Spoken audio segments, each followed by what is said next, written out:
ഒറ്റ സിനിമ കൊണ്ട് പ്രേക്ഷക മനസ്സ് കീഴടക്കിയ കുറുക്കന്റെ മനസ്സുള്ള വക്രബുദ്ധിക്കാരനായ സൈക്കോ വില്ലൻ ജോർജ് സാറിനെ ഗംഭീരമാക്കിയ പ്രകാശ് വർമ്മ എന്ന നടന്റെ ഉത്ഭവത്തെക്കുറിച്ചും മോഹൻലാലിൽ നിന്ന് പഠിച്ച കാര്യങ്ങളെക്കുറിച്ചും അദ്ദേഹം മനസ്സ് തുറക്കുകയാണ്. നമ്മുടെ ജീവിതത്തിൽ നമുക്ക് വലിയ നിയന്ത്രണങ്ങളൊന്നുമില്ല. നമ്മുടെ മുന്നിൽ വരുന്ന കാര്യങ്ങൾ ചെയ്യുക എന്നത് മാത്രമേ കഴിയുകയുള്ളൂ.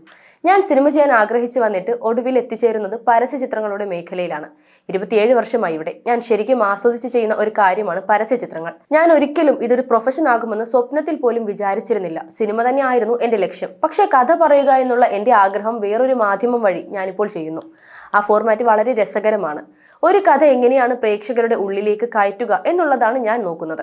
അതിൽ എന്തൊക്കെ ഡയലോഗുകൾ വേണം, എങ്ങനെയാണ് ഒരു കഥ അവരിൽ താല്പര്യം സൃഷ്ടിക്കാൻ കഴിയുന്നത്, എങ്ങനെ വരുമ്പോഴാണ് ആ കഥയിൽ കാണിക്കുന്ന പ്രൊഡക്റ്റ് അവരുടെ തലയിൽ കയറുക. ഇത് നല്ലതാണ്, നിങ്ങൾ വാങ്ങിക്കോ എന്ന് പറഞ്ഞാൽ ഭയങ്കര ബോറാണ്. ആ ഒരു കഥ പറച്ചിൽ രീതി ഡെവലപ്പ് ചെയ്യാനാണ് ഞാൻ എന്നും ശ്രമിച്ചു കൊണ്ടിരുന്നത്. തിരിഞ്ഞു നോക്കുമ്പോൾ എനിക്ക് ഒട്ടും നിയന്ത്രണമില്ലാത്ത കാര്യങ്ങളാണ് എന്റെ ജീവിതത്തിൽ സംഭവിച്ചു കൊണ്ടിരിക്കുന്നത്. അതുപോലെ തന്നെയാണ് ഇപ്പോഴും തുടരുമെന്ന സിനിമയിലൂടെ സംഭവിച്ചത്. അദ്ദേഹം തുടർന്നു.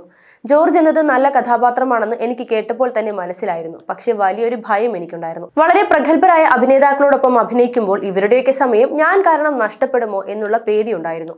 ഞാൻ തരുണിനെയും സുനിലിനെയും എന്റെ ഓഫീസിൽ വരുത്തി കഥ കേട്ടതിന് ശേഷം അവരോട് പറഞ്ഞു, ഓഡിഷൻ എടുത്തിട്ട് ലാലേട്ടനും രഞ്ജിത്തേട്ടനും അയച്ചു കൊടുത്ത് അവർക്ക് വേണ്ട ജോർജ് സാർ ആണോ ഇത് എന്ന് അറിഞ്ഞിട്ട് വേണം എന്നെ തിരഞ്ഞെടുക്കുക എന്ന്. ഞാൻ കാരണം വലിയ വലിയ നടന്മാരുടെയും നടിമാരുടെയും സംവിധായകരുടെയും സമയം നഷ്ടപ്പെടരുതെന്ന് എനിക്ക് നിർബന്ധമുണ്ടായിരുന്നു. ഞാൻ ഈ മേഖലയിൽ വർക്ക് ചെയ്യുന്നത് കൊണ്ട് അതിന്റെ ബുദ്ധിമുട്ട് എനിക്ക് മനസ്സിലാകും. എന്റെ മുൻപിൽ ഒരു മോശമായ അഭിനേതാവ് വന്നാൽ എനിക്കുണ്ടാവുന്ന നിരാശയും എന്റെ സമയനഷ്ടവും ഒക്കെ എനിക്ക് ബോധ്യമുണ്ട്.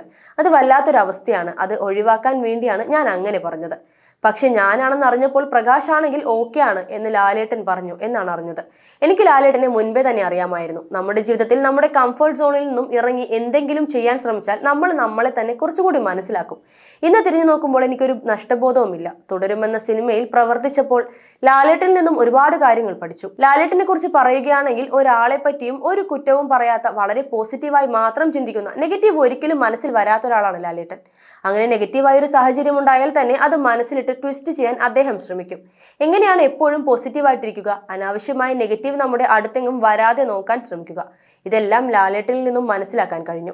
തരുൺ വളരെ കോൺഫിഡന്റ് ആയ സംവിധായകനാണ്. വളരെ ശാന്തമായി സമാധാനമായി എല്ലാം ചെയ്യുന്ന ആളാണ്. അവസാന നിമിഷവുമൊക്കെ ഓരോന്ന് പുതുതായി ചെയ്യുന്നത് കാണുന്നത് തന്നെ എന്ത് മനോഹരമാണ്. ഓർഗാനിക്കായി സിനിമ ചെയ്യുന്ന ആളാണ് ഞാനും. അതുകൊണ്ട് തരുൺ ചെയ്യുന്നത് കാണുമ്പോൾ എനിക്ക് മനസ്സിലാകും, നമ്മൾ ചെയ്യാനുള്ളത് ചെയ്തു കഴിഞ്ഞാൽ അതിന്റെ പ്രതിഫലം പ്രേക്ഷകർക്ക് തരുന്നതാണ്.